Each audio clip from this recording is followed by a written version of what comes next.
Bon matin et bienvenue avec nous à l'Église sur le Roc en ligne.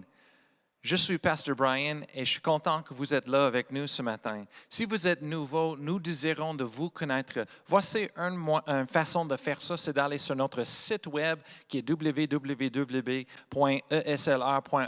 et vous pouvez aller sur la catégorie Nouveau et remplir une carte de bienvenue pour nous pour qu'on puisse vous connaître encore mieux. Amen.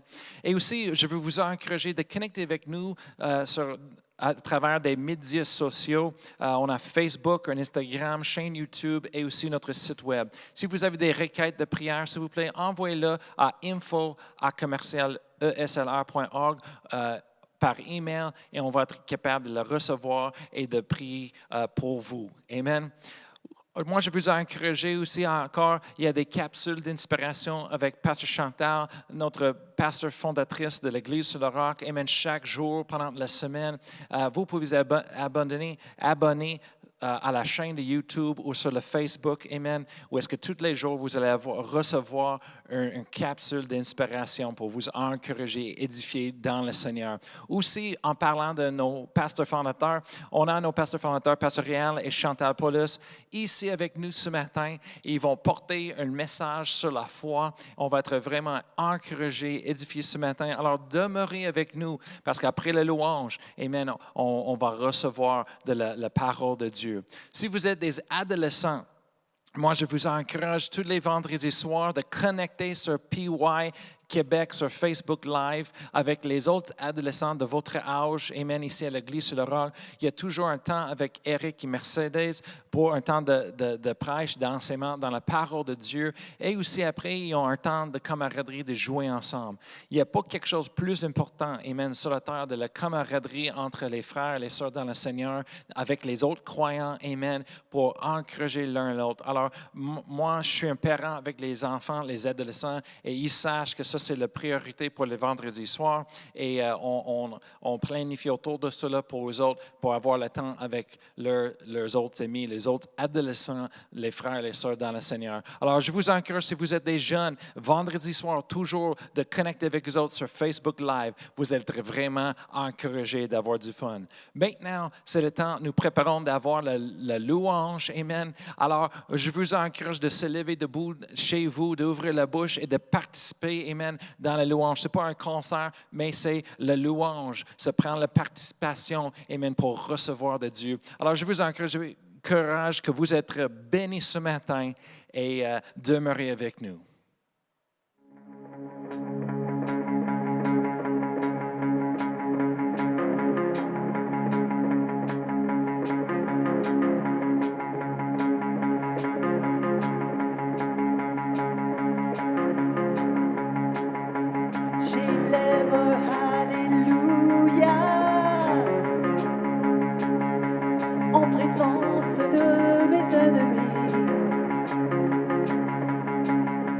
J'élève Alléluia, plus fort que les certitudes. J'élève Alléluia, mon âme est une mélodie. J'élève Alléluia. Tout le ciel combat pour moi. Je chanterai au cœur de la tempête,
de peur seront vaincus.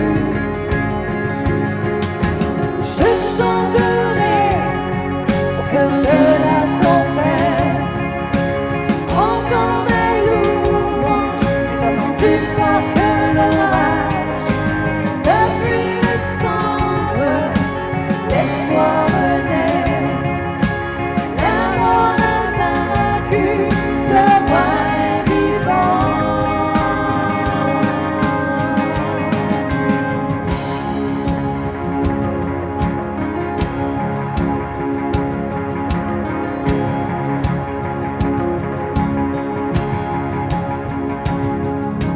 Chante le plus fort, chante le plus fort, chante le plus fort, chante le plus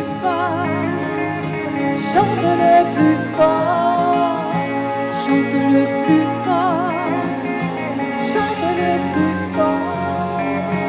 chante le plus fort, chante le plus fort, en présence de mes ennemis, chante le plus fort. Plus fort que les certitudes, chante le plus fort. Mon âme est une mélodie, chante le plus fort. Tout le ciel combat pour moi, chante le plus fort. En présence de mes ennemis, chante le plus fort. Plus fort que les certitudes, chante le plus fort. Mon âme est une mélodie, chante le plus fort. Tout le ciel combat pour moi, chante le plus fort. Je chanterai au cœur de la tempête, entends mes louanges, les sonnant plus fort que l'orage. Depuis les cendres, l'espoir renaît. La mort est vaincue, le roi est vivant. Je chanterai au cœur de la tempête, entends mes louanges, les sonnant plus fort que l'orage. Depuis les cendres, l'espoir renaît. La mort est vaincue, le roi est vivant. J'élève, alléluia. J'élève, alléluia.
Bonjour, bon matin.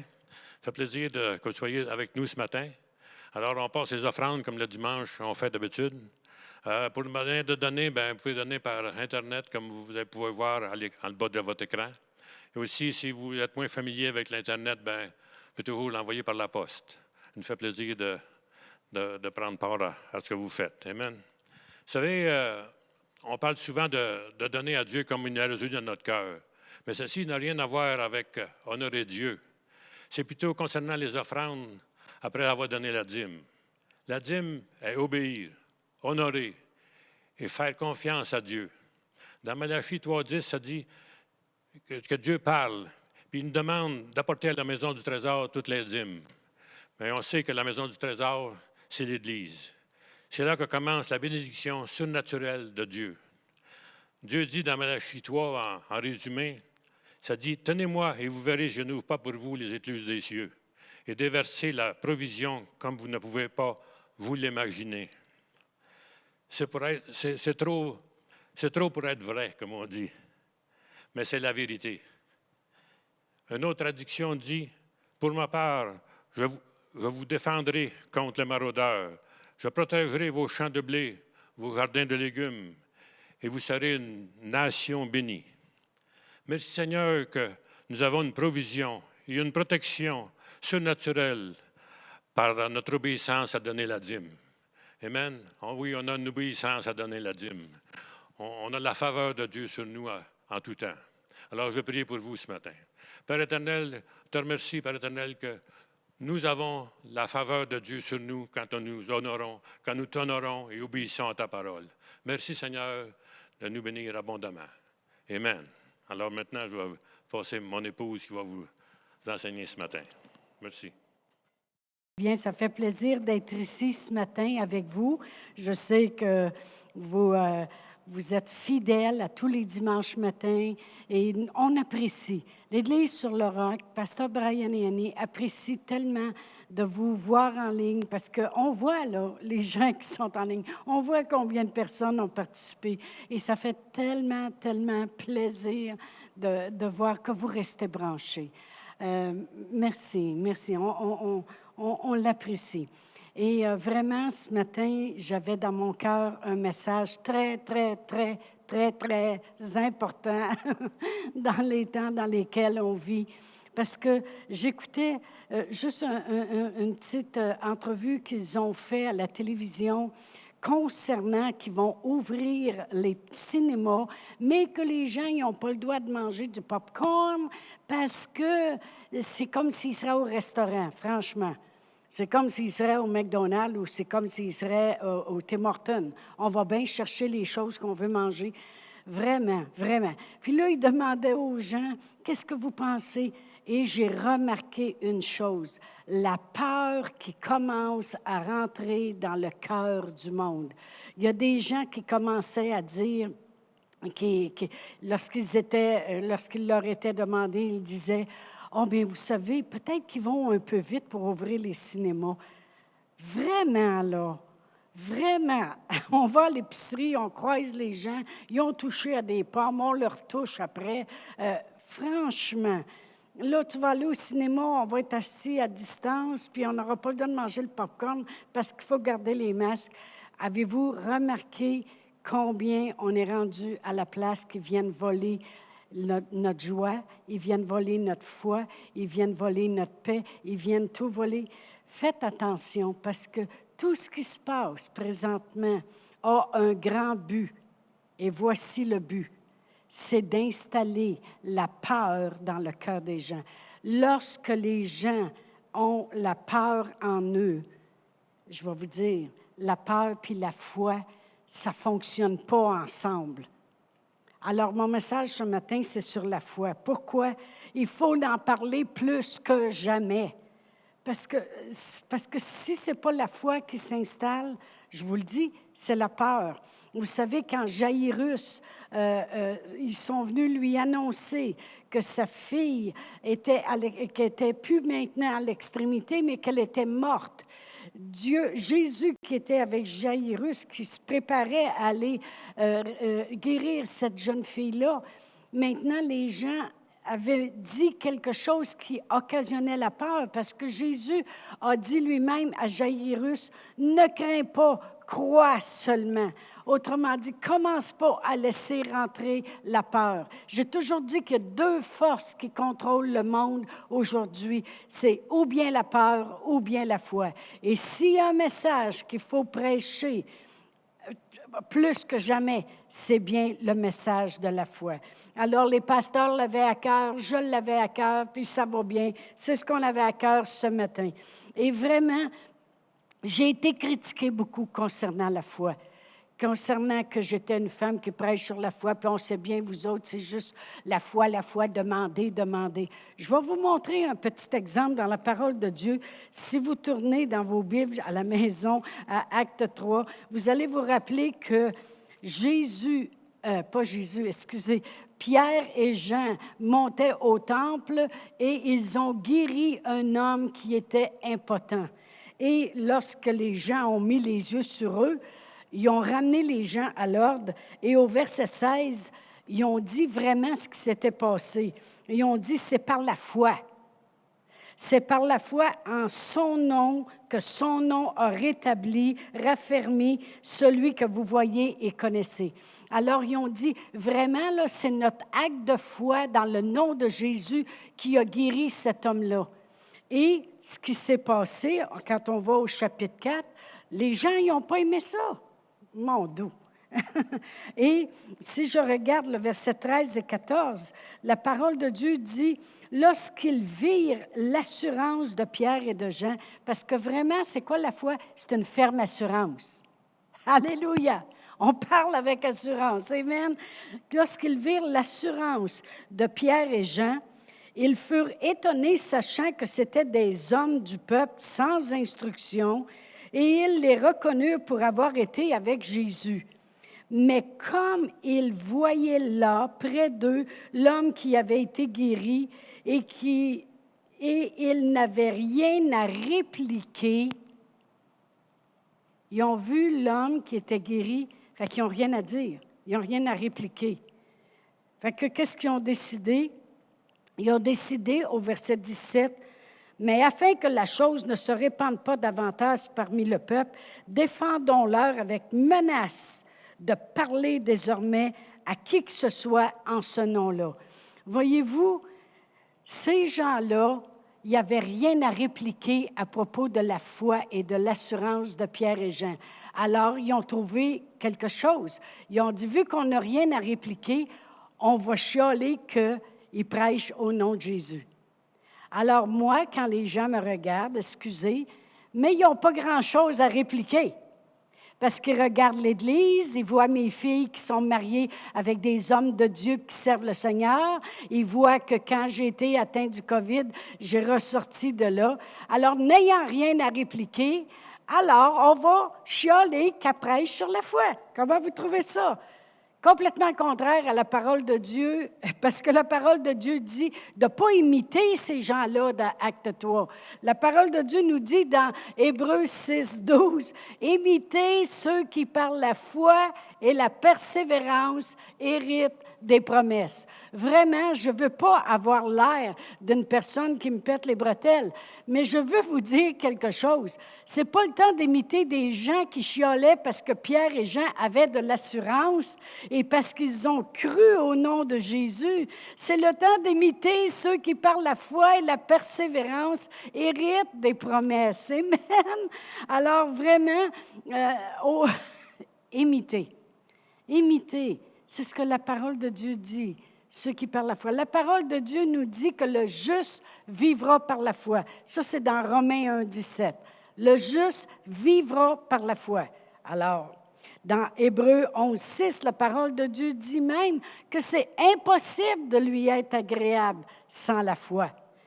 Or, sans la foi, c'est impossible de lui être agréable. Après ça, dans Romains 10, 17, la parole de Dieu dit même, la foi vient d'entendre la parole de Dieu.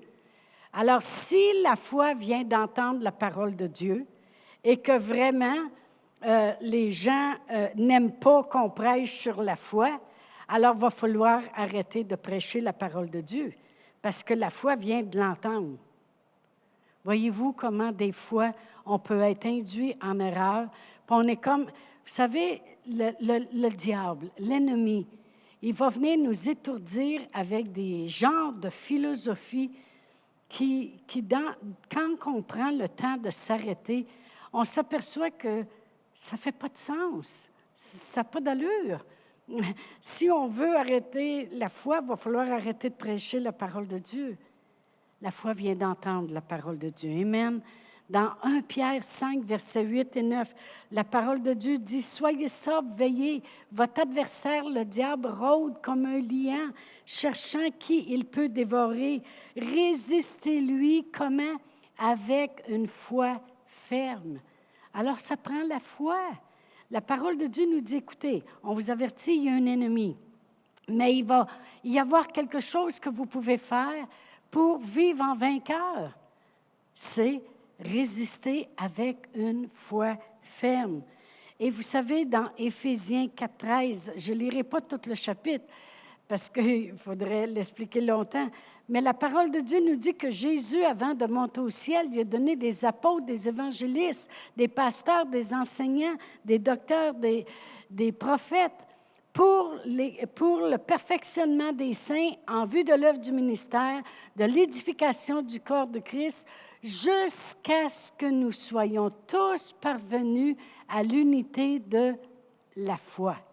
Alors vraiment, la foi est toujours là.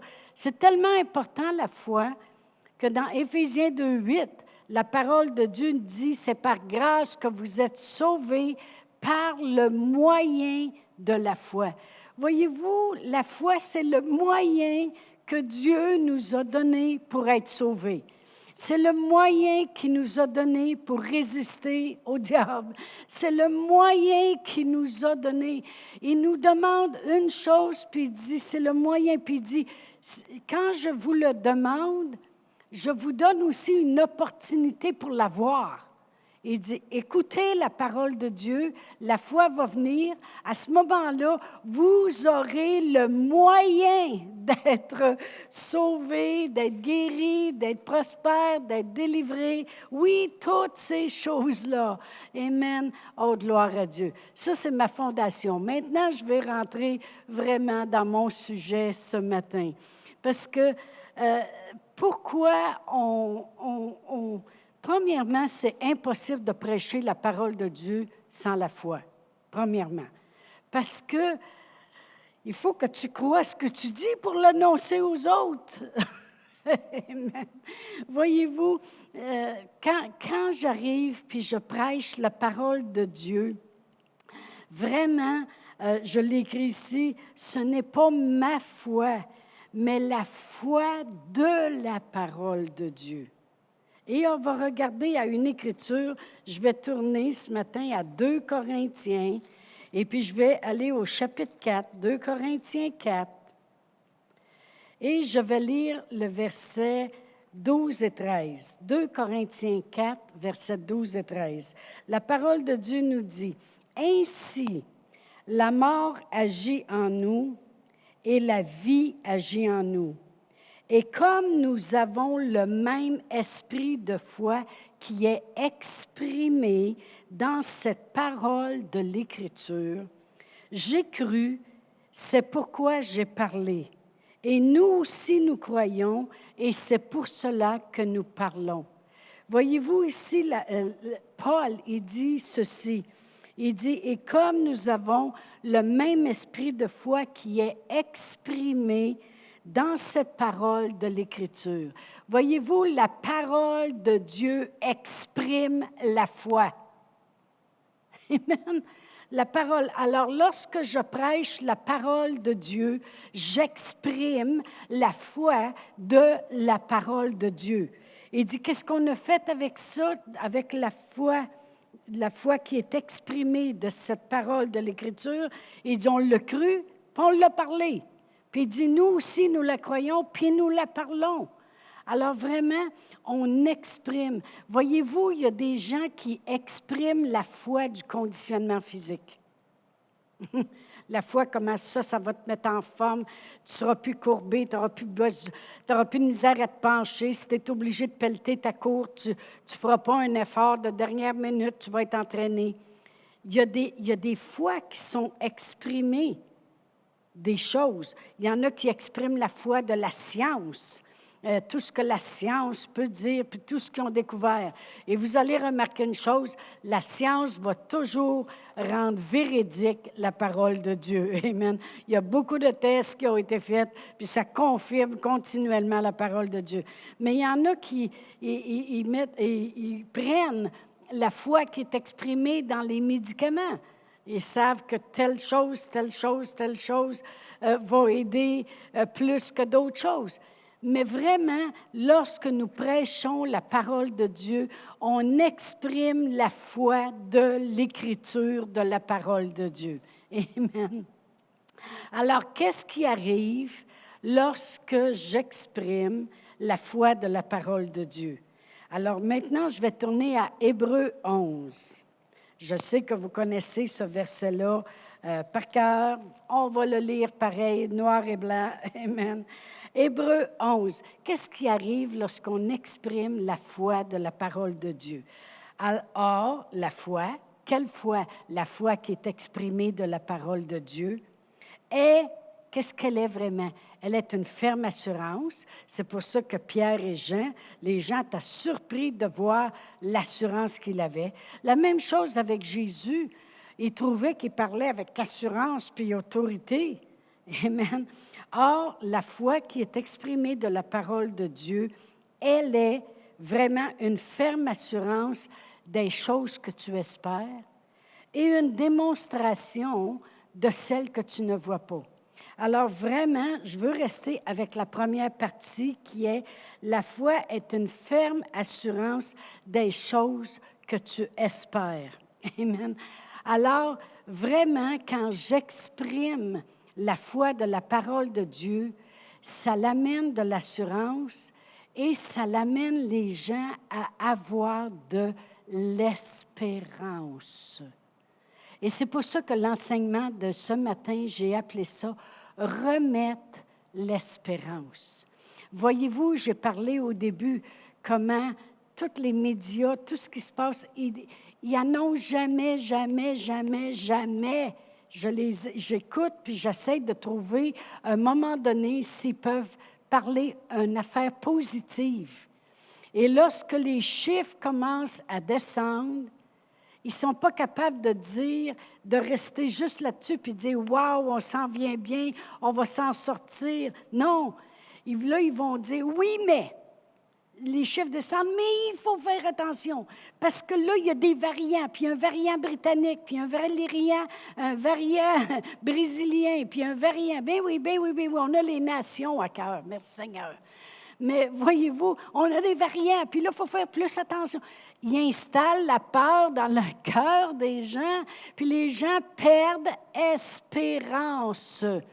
La foi qui est exprimée de la parole de Dieu va emmener une assurance dans les choses que tu peux espérer. Et vraiment, lorsqu'on arrive avec des écritures de la parole de Dieu, on remet de l'espérance dans le cœur des gens. Puis la parole de Dieu amène cette ferme assurance parce qu'il y a une foi qui est exprimée de la parole de Dieu. Amen. Gloire à Dieu. Alléluia. Alors vraiment, lorsque je parle la parole de Dieu concernant la guérison, la foi qui est exprimée lorsque Pierre a dit « Par les meurtrissures duquel vous avez été guéris ». La foi qui est exprimée amène de l'assurance, puis amène une espérance dans le cœur de la personne d'être guérie. Il ne faut pas détruire l'espérance que les gens peuvent avoir de s'en sortir un jour. Vraiment, lorsqu'on prêche la parole de Dieu, on amène cette espérance dans le cœur. Les gens vont espérer être guéris. Ils vont espérer à des jours meilleurs. Ils vont espérer de voir leurs enfants délivrés. Ils vont espérer que Dieu va pourvoir à tous leurs besoins, puis qu'ils vont trouver l'emploi qu'ils cherchent depuis si longtemps, puis qu'ils vont trouver le réconfort, puis ils vont retrouver les membres de leur famille qu'ils ne peuvent même pas voir. C'est ramener de l'espérance. Alors, c'est important de prêcher la foi. Dans les semaines qui vont suivre, si vous avez l'occasion d'écouter les capsules, je vais parler de « Il est écrit », puis je vais parler de comment recevoir, puis je vais parler des choses qui concernent aussi la foi. Mais voyez-vous, c'est pour ramener, remettre de l'espérance dans le cœur des gens. La parole de Dieu dit, la foi, là, elle amène une ferme assurance des choses que tu espères. Mais il faut que les gens entendent la parole de Dieu pour avoir l'espérance. Vous allez dire, l'espérance, oui. Dans Romains 8, on va tourner à Romains 8. Ah, j'ai le goût de prêcher ce matin. Wouhou! Ça doit être tous vos amen qui m'encouragent comme ça. Alléluia. Dans Romains 8, et si je lis le verset 24, Romains 8, 24 et 25, la parole de Dieu dit, « Car c'est en espérance que vous êtes sauvés. » Voyez-vous comment c'est important? On est sauvés avec le moyen de la foi. Ça, c'est le moyen qu'on prend. Mais c'est en espérance. Alors, la foi qui est exprimée dans la parole de Dieu amène une ferme assurance, cette foi-là, sur les choses que tu espères. Parce que la parole de Dieu dit, c'est en espérance que vous êtes sauvés. Or, l'espérance qu'on voit n'est plus espérance. Si tu le vois déjà, tu n'as plus besoin de l'espérer, c'est là. Amen. Je connais des gens qui sont déjà rendus avec le Seigneur Jésus et puis ils n'ont plus besoin d'espérance. Ils sont rendus là, ils le voient. Amen. Peut-on l'espérer encore? Mais si nous espérons ce que nous ne voyons pas, nous l'attendons avec persévérance.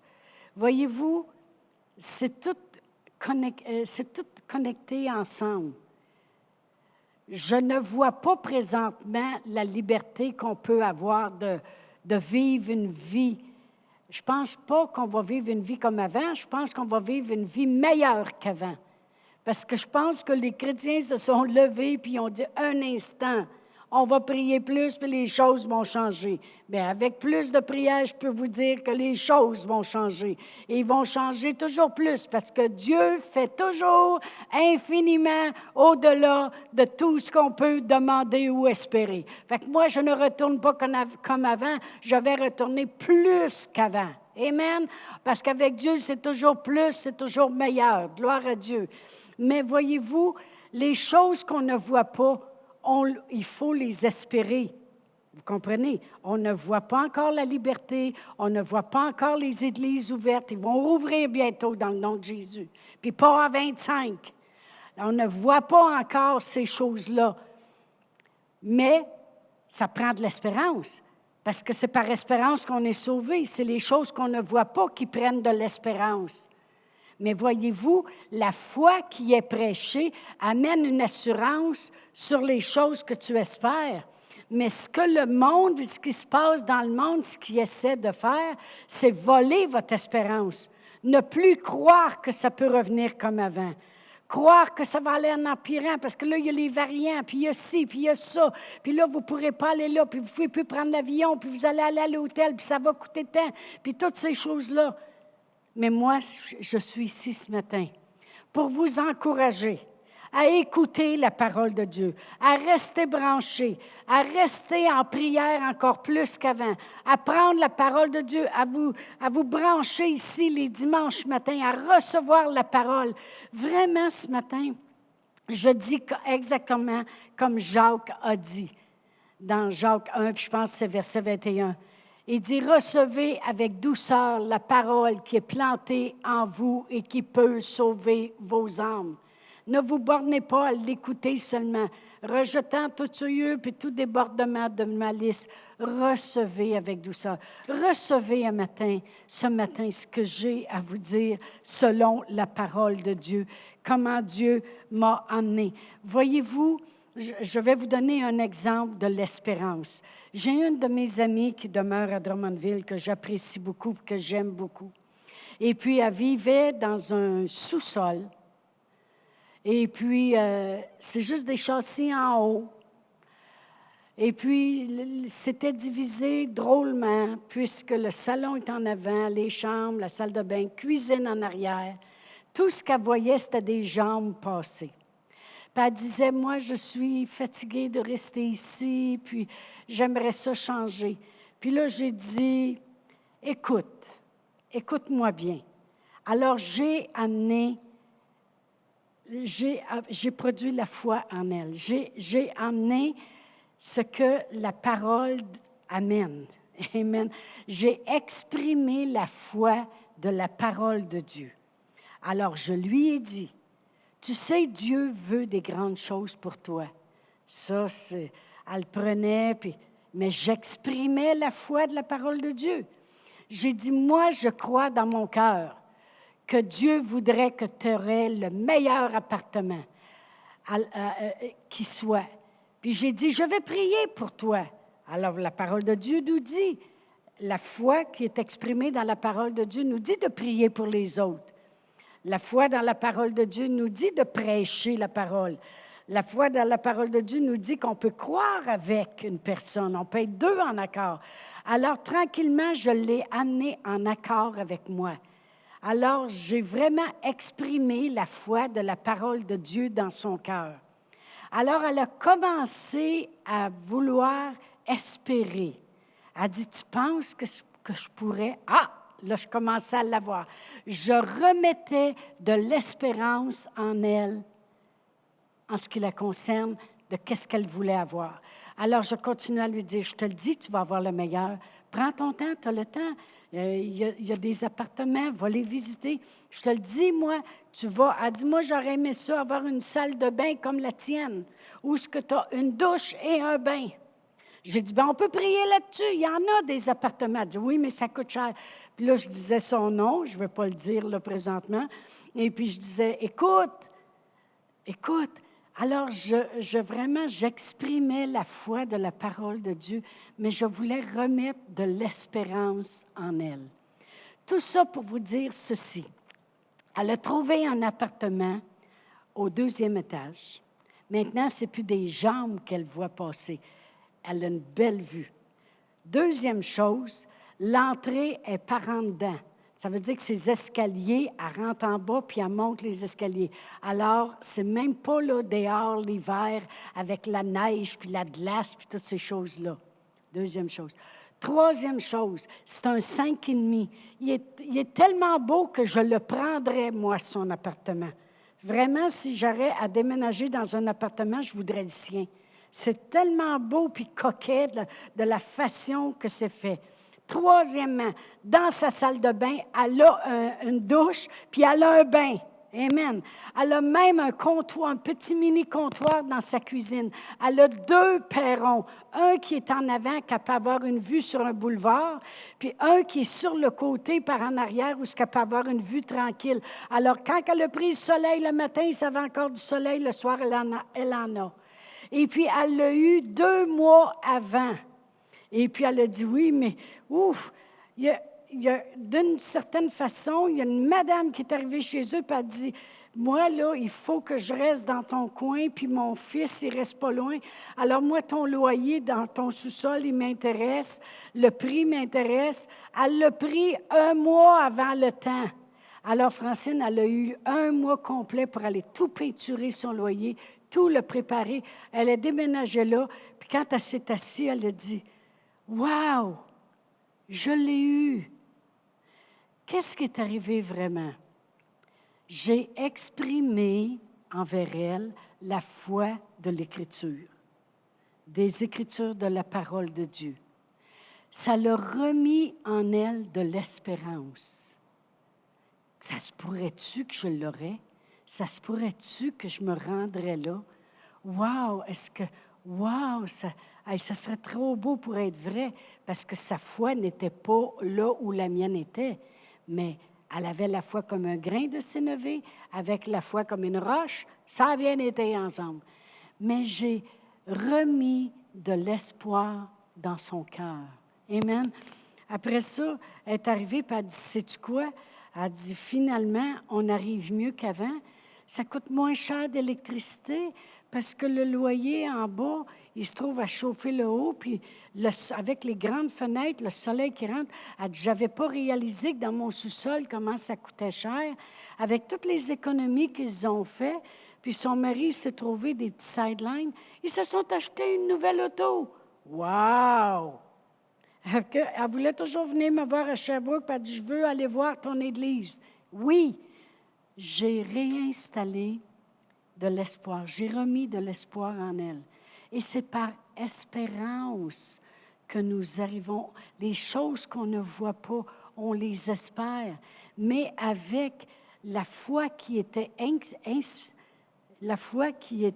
inspirée de la parole de Dieu, a créé en elle ce qu'elle vit et voit maintenant. Merci Seigneur. Merci Seigneur. J'ai replacé de l'espérance en elle. Amen. Alors, c'est pour ça qu'on prêche sur la guérison. On exprime la foi de la parole de Dieu concernant que Jésus a souffert les meurtrissures duquel nous avons été guéris. Les gens vont dire, est-ce que c'est vraiment les maladies? Oui, parce que dans Matthieu, ça dit, il a porté nos infirmités et toutes nos maladies.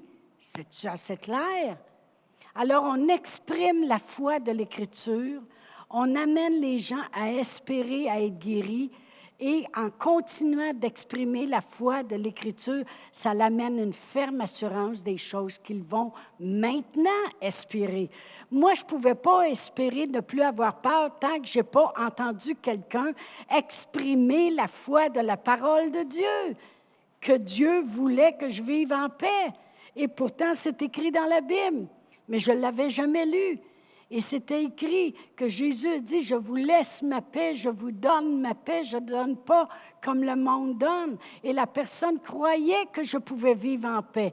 Alors, elle a exprimé la foi de l'Écriture. Ça l'a mis une espérance en moi, comme ça serait-tu possible que je vive des jours plus heureux et en paix et arrêter d'avoir peur. Et à force de rentrer en moi ces choses-là, ce qui est arrivé, j'ai devenu avec une ferme assurance des choses maintenant que j'espérais. Eh bien, gloire à Dieu. Amen. Amen. On va tourner parce que je t'avais de terminer, mais dans Marc 8, et je vais lire du verset 22 à 26.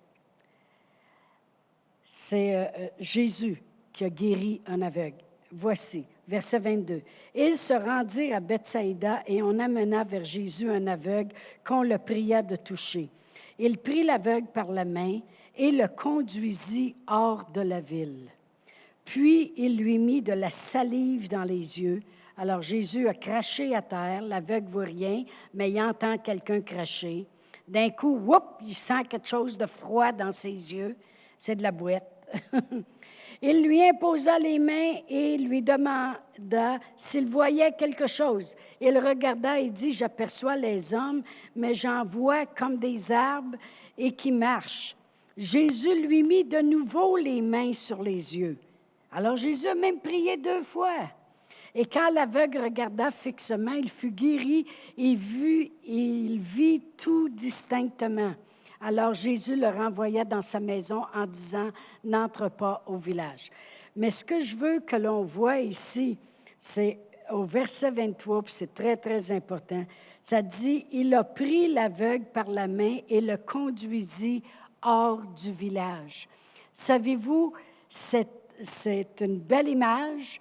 Jésus l'a sorti du village, puis lui a même dit après ça, retourne pas là. Amen. Il avait ses raisons. Il l'a sorti du village parce qu'il l'a sorti de la négativité, puis il a dit, tu n'as pas besoin de retourner là. Mais savez-vous que je peux prendre ça au sens figuratif? Et vraiment, lorsque je prêche la parole de la foi qui est exprimée, lorsque je prêche la foi qui est exprimée dans l'Écriture, bien, je m'aperçois qu'il va falloir sortir les gens de leur religion. Il va falloir sortir les gens de leur condamnation. Si vous saviez comment les gens se condamnent, c'est incroyable de les écouter parler. Il va falloir sortir les gens de leurs circonstances. Il va falloir sortir les gens même de leurs possessions. Puis savez-vous qu'il y a certaines personnes qu'il va falloir sortir de leurs églises?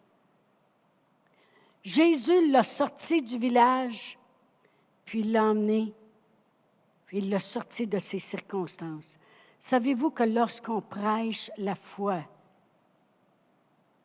on veut vous sortir de vos problèmes, de vos circonstances, de vos fléaux, de vos maladies, de la négativité, de la condamnation, que Satan arrive et dit, t'es sûr que tu vas aller au ciel? T'es sûr que tu es sauvé? Tu n'as pas l'air vraiment sauvé? Il va falloir sortir les gens de ces choses-là. Et c'est ce que nous voulons exprimer par la parole de l'Écriture. Je voudrais terminer avec un verset dans 1 Timothée. Je vais tourner. Dans 1 Timothée. Je ne savais pas comment ça me prendrait de temps ce matin pour parler, mais tout ce que je savais, c'est que ça brûlait dans mon cœur, ce que je voulais vous dire. Et puis, gloire à Dieu. Dans 1 Timothée, l'apôtre Paul parle à Timothée, puis lui dit ceci. Il dit, mets-toi, toi là, Timothée, homme de Dieu, fuis ces choses. Puis il dit, je vais te dire quoi rechercher. Mais recherche la justice, la piété, la foi, l'amour, la patience et la douceur. Combat le bon combat de la foi et saisis la vie éternelle à laquelle tu as été appelé et pour laquelle tu as fait une belle confession devant un grand nombre de témoins. Ce que je veux qu'on voit ici, c'est que l'apôtre Paul, il veut qu'il recherche la foi autant que l'amour, la foi autant que la patience, autant que la piété, autant que la justice. Il les met toutes sur un même pied d'égalité. Pourquoi? Pourquoi j'ai pris cette écriture-là? Parce que les gens, souvent, ont dit, vous prêchez sur la foi, mais comme j'ai dit, on ne peut pas faire autrement. On exprime la foi qui est écrite dans cette écriture. Mais voyez-vous, l'apôtre Paul, il dit, tu dois rechercher la foi autant que l'amour, autant que la patience, autant que la douceur, autant. Puis combat ce bon combat de la foi. Voyez-vous, parce qu'on prêche la foi, ne pensez pas qu'on ne recherche pas l'amour. De toute façon, vous pouvez voir si notre foi agit de qu'est-ce qu'on prêche. Parce que la parole de Dieu dit que la foi est agissante par l'amour. Donc, ça doit être en quelque part qu'on recherche l'amour autant qu'on peut rechercher la foi. Et sans la piété, sans la sanctification, on ne verra pas Dieu. Alors, c'est sûr qu'on recherche la piété, la patience, la douceur. Oui, des fois, ça brûle à l'intérieur de nous les choses qu'on veut dire.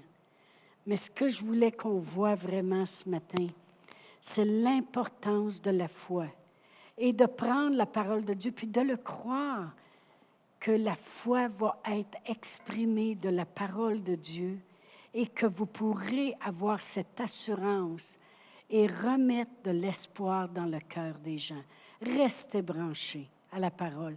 Restez branchés aux enseignements, à tout ce que vous pouvez entendre des pasteurs, les services et tout cela.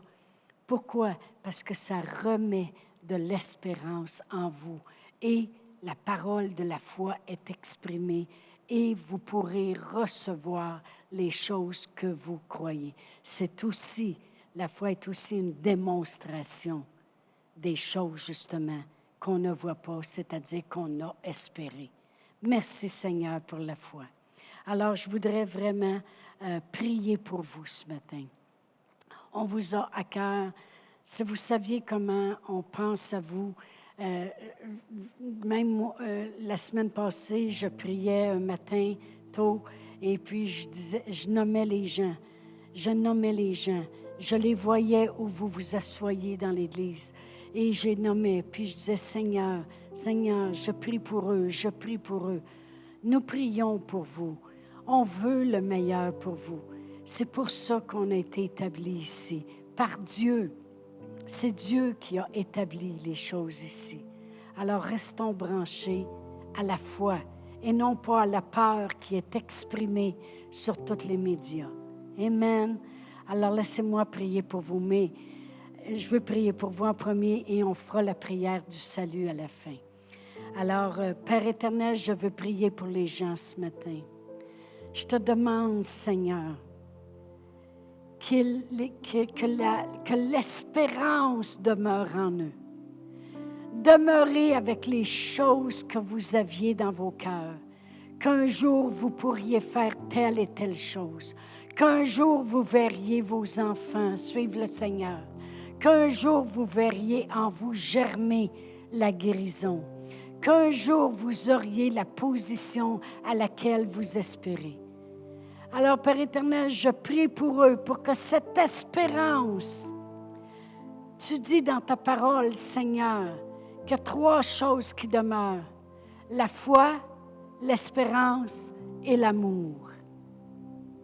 Dans 1 Corinthiens 13. La foi, l'espérance et l'amour. Alors, la foi, elle est exprimée ce matin. Mais gardez votre espérance. Restez dans la parole au nom de Jésus. Et Père éternel, ravive en eux les choses qu'ils espéraient autrefois. Au nom de Jésus. Et crée des choses nouvelles à espérer. Oui, amène des choses nouvelles. C'est comme si Dieu me dit, vous espérez pas encore assez. Or, à lui qui peut faire, au-delà de tout ce que nous demandons ou pensons ou espérons. Espérez à des jours meilleurs. Oui, on va s'en sortir. Plus que vainqueur, pas juste vainqueur, plus que vainqueur au nom de Jésus. Et maintenant, je voudrais faire la prière du salut. C'est vraiment par espérance que nous sommes sauvés, que nous croyons qu'un jour, nous serons avec l'Éternel pour l'éternité, puisqu'il est éternel. Amen. Jésus a fait le chemin. Alors, si vous voulez répéter après moi, Père éternel, je crois dans mon cœur que Jésus a payé le prix que je n'aurais pas à payer. Seigneur Jésus, merci d'avoir versé ton sang qui pardonne mes péchés et d'avoir tracé le chemin qui m'amène au Père. Je te glorifie. Viens et sois le Seigneur de ma vie. Amen. Alors, on vous souhaite bonne semaine. Je sais que Pasteur Brian et Annie sont en accord avec nous. Pasteur Réal et moi, Pasteur Brian et Annie, on vous souhaite une bonne semaine et on vous dit espérez. Espérez. Vous savez qu'Abraham a espéré contre toute espérance. On pourrait s'en aller là-dessus pour la journée, mais je vais vous laisser aller et soyez bénis au nom de Jésus. Amen.